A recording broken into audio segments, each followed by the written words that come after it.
In a year that isn't 2020, this would probably have been a mid-year awards video. I'd name my favorite wrestler of the year so far, my favorite match of 2020, the best promotion, that kind of stuff.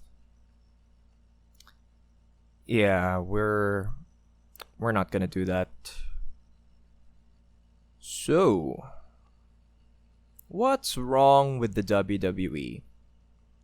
The answer may surprise. It's capitalism. It's pretty much capitalism. So, this one's gonna be fun. What about the money? Oh, the money! What about the money? Life sucks, and then you die. For those of you living in the future too young to actually remember the hellscape that is 2020, we are currently in the middle of a global pandemic. The coronavirus spread like wildfire in the early months of the year, claiming hundreds of thousands of lives internationally, and continues to spread as I speak at this very moment. The coronavirus is unique to past outbreaks in how highly contagious it is, often being transferred from close contact with a carrier of the virus. What makes it even more dangerous, however, is that most people who contract the virus won't show noticeable symptoms for up to 14 days after contracting it, and some carriers never show symptoms at all. This basically means that you could be carrying the virus and spreading it to every person you come into close physical contact with without even knowing it. As such, one of the key measures that multiple governments have undertaken to try and curb the virus is instituting lockdowns. If everyone stays at home, it slows the spread of the virus and protects people from potentially catching it as well. But then who's gonna do the wrestling? As I've covered in a previous video, the Florida state government made the official call to name pro wrestling an essential business that gets to continue operating in spite of the lockdown measures meant to control the virus. This declaration happened on the same day that Linda McMahon's political super PAC pledged $18.5 million to the state of Florida. I'm sure it's a coincidence and not a shocking display of the head of a multi-billion-dollar company wielding her wealth and political influence to declare Baron Corbin versus Elias on SmackDown something that absolutely needs to happen in the middle of a global pandemic. Yes, entirely a coincidence and not a display of how the deck is stacked against the lower classes by the powerful elite as a feature, not a bug, of a capitalist society. Total coincidence. Super not connected at all. I will note here that Brandon Thurston of WrestleNomics.com does believe that these two events are far more likely to be coincidental in nature given the McMahon's historic support of the Republican Party, the Trump administration, and the need to fund advertising in a major swing state like Florida. You can read into that as you will. I will link his take to it in the description below. But personally, I certainly don't think it's not a factor. As such, the WWE hasn't missed a single week of television since the pandemic began. Not one. They continue to tape new material to this day, bringing in wrestlers, production staff, and various other employees onto the worksite to produce their weekly television. By the logic of the Florida government, this makes WWE wrestlers essential workers, theoretically placing them in the same category as grocery store workers, firemen and police officers, and healthcare workers like doctors and nurses. Essential enough to bypass measures recommended by most scientists for the sake of the public good. But not essential enough to actually have any job security. Beginning on April 15th, the WWE went on a purging of talent from their roster, leaving dozens of wrestlers and staff without a source of income in the middle of a global pandemic. Among those released were a retired Kurt Angle, Heath Slater, Rusev, Kurt Hawkins, Zack Ryder, Luke Gallows, Carl Anderson, Cassius Ohno, and many, many more. The releases were said to be made in the name of budget cuts. budget cuts by a company that in just the last few years has made a billion-dollar deal selling WWE SmackDown to Fox and multi-million-dollar deals with the Kingdom of Saudi Arabia. Brandon Thurston of WrestleNomics wrote that these massive layoffs were, quote, morally heartless and economically unnecessary, end quote. He noted that without the talent cuts, WWE would still be on the path to be extremely profitable, and that the decision to cut costs by releasing talent isn't to protect the WWE against potential financial troubles in the time of COVID-19, but instead a measure to meet projected profit figures made before the virus occurred. WWE isn't just interested in making a profit, they're interested in making the precise amount of profit that they want at the cost of cutting off a large section of talent who have very little opportunity to regain income because other wrestling promotions aren't running shows. That would have been horrific enough, if not for what the company did to Drake Maverick.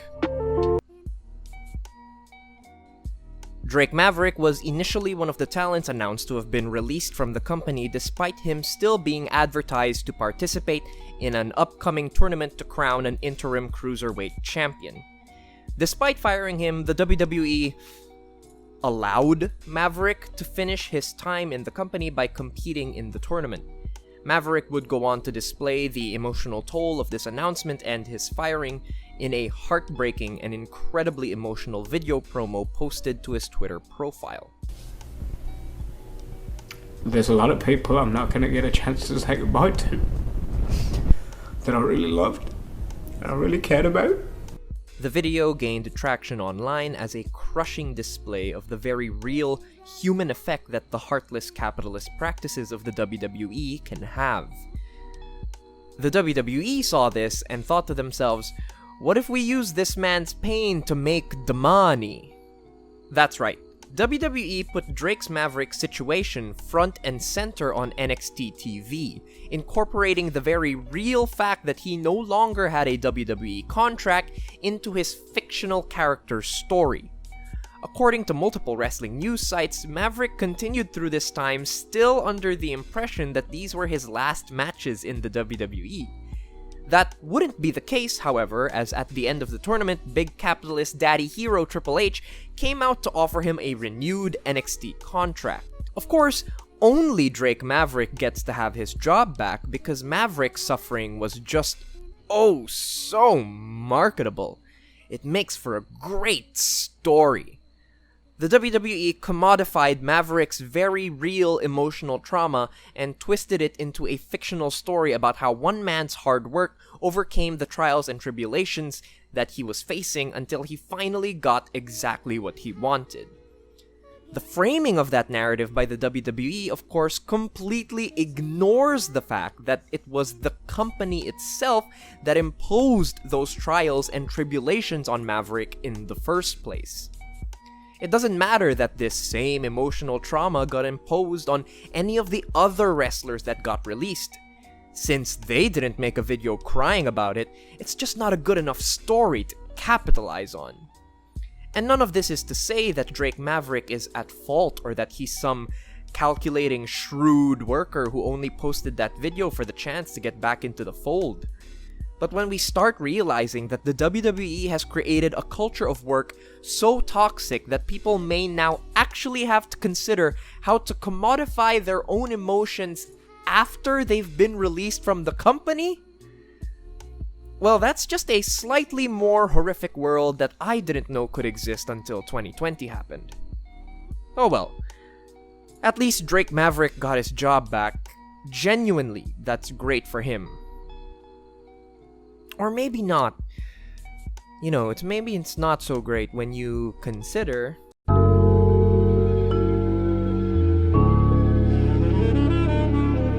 Hey, remember that COVID-19 outbreak? You know, the one currently ravaging hundreds of thousands of human lives all over the world, creating the greatest public health problem that the planet has seen in decades? Sure would be nice if those wrestlers, many of whom have families, including children, could stay home to minimize the risk of exposing themselves to the virus and potentially carrying that onto their loved ones. But then who's gonna do the wrestling? So yes, as I've mentioned, the WWE continues to produce material for their television broadcasts to this day. Their schedule has varied wildly, from live broadcasts to multiple days of block tapings, depending on their ever-shifting regulations in Florida, as well as the state of their roster. The reasoning given by the WWE is that they feel some kind of responsibility to their fans, that they want to put smiles on faces and provide viewers an opportunity to temporarily escape from the tough times that we're living in. Don't believe all that corporate kayfabe nonsense. This is a form of victim blaming where WWE management feels that they can pass on the responsibility of their negligent actions onto the fans themselves by claiming that they're just doing it for us. They're not. Don't ever let them convince you otherwise. There's no great clamor for new WWE content in 2020. Just check the ratings. Now, it's important to note that at this point, the WWE has not been alone in this. AEW has been taping episodes of Dynamite all through the lockdown, most of them emanating from Florida state where they can take advantage of the lax regulations. Multiple promotions in both Mexico and Japan have continued hosting shows despite the rising number of coronavirus cases globally. In my opinion, every single one of these promotions have been incredibly reckless and negligent in their decision to keep hosting live pro wrestling shows, whether or not fans are allowed at these shows or not. Even now, with the official data showing that Japan has done a strong job flattening the curve in their country, I find the idea of New Japan hosting 2 nights of Osaka Joe Hall shows with a third of the capacity audience incredibly dangerous. But the levels of negligence and danger do come in levels. While they are all bad, some are worse than others. For example, while it is horrible that AEW continues to tape shows in Florida, a state with one of the most staggering amount of COVID-19 cases in America, it's a little less horrific when you consider that AEW has been conducting coronavirus testing on their staff at hand. Fair enough, I'd still much rather everyone go home, but testing is a decent step to take if the shows are doomed to continue. In the WWE, they took your temperature. That's it. In fact, talents involved in tapings for the WWE during the pandemic couldn't even protect themselves further by wearing masks indoors and on camera. There are conflicting reports that state that famed WWE producer Kevin Dunn asked that workers who came in to be a part of the crowd not wear masks as it didn't look good on camera. Now again, I stress that some people have denied this particular story is true. But what is true is that for months, none of the performance center workers in the crowd during tapings wore protective masks of any kind. They also weren't given chairs. I don't know why. I guess chairs are for the weak or some stupid bullshit like that. In the capitalist structure of the WWE, masks that remind people of the coronavirus are bad because their superhero wrestlers could never do anything as mortal as contract a highly contagious illness. If you were wondering how this all turned out for the WWE, the answer is pretty much exactly how you expected.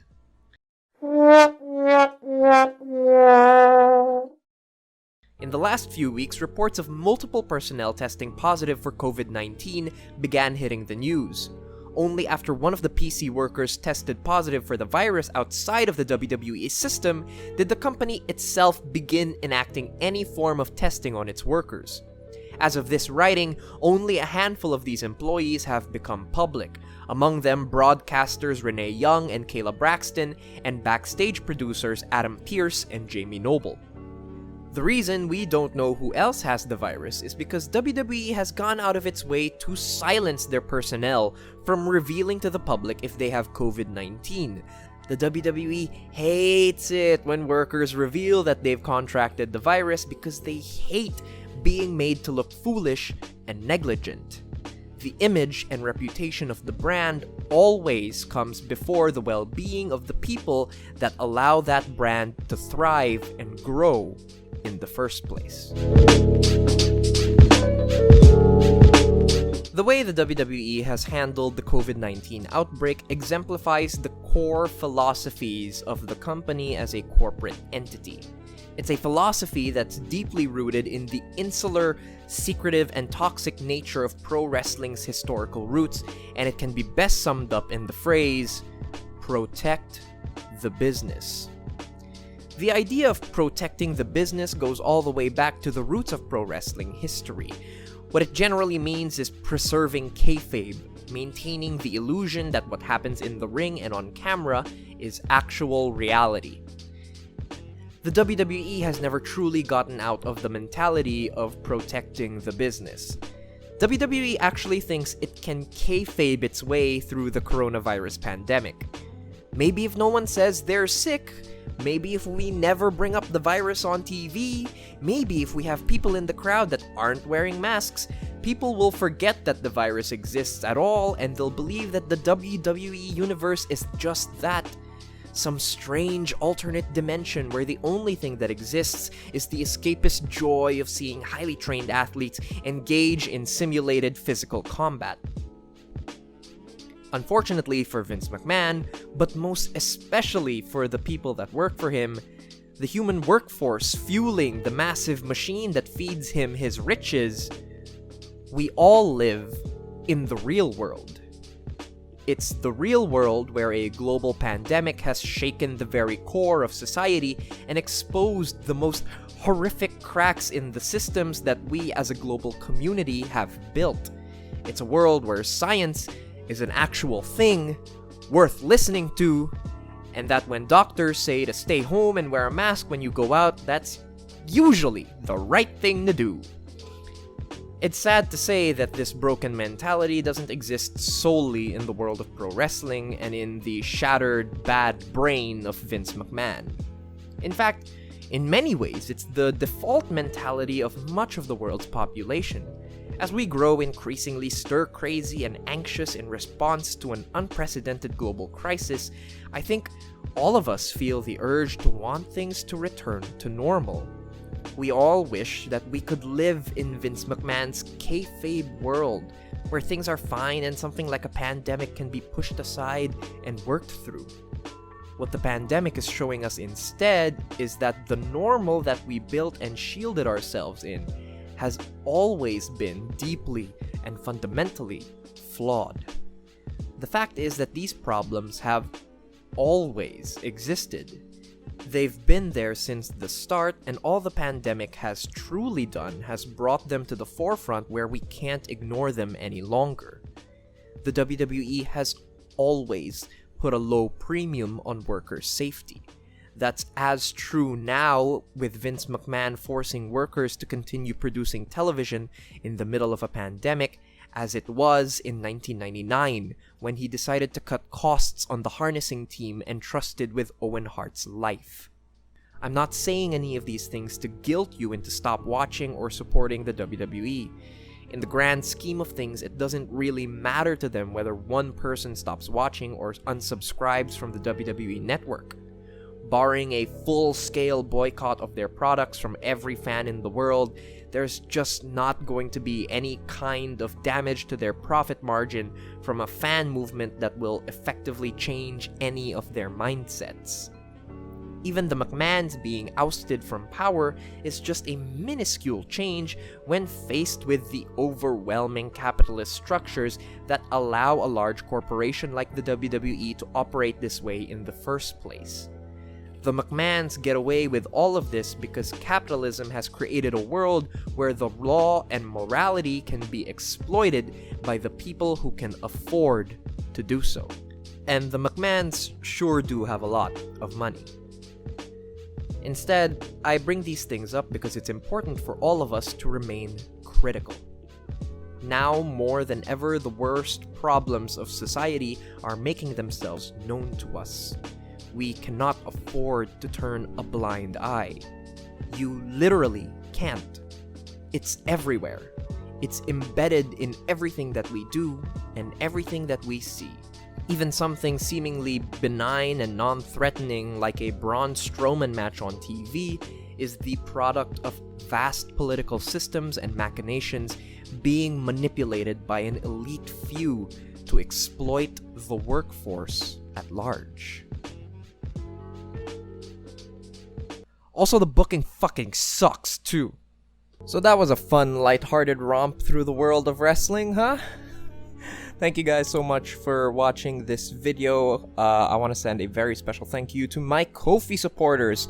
Thank you to the people who made one-time donations in Juan C. Gonzalez, John Ellis, Daniel Anderson, Tom Clark III, Brent Davis, the one and only Jamesy, and Raf De La Torre, and a huge thank you to my monthly Ko-fi supporters in Captain Jack Heartless, Jake Dieterich, Eddie Roberts, James Draper, Chuck Fritz, Matt Brummett, and Jacob Dickens. You guys are the absolute best. If you want to help support me making these videos online, check out ko-fi.com/Joseph Montecillo. You guys are absolutely fantastic. Thank you so much for tuning in, and have a good one.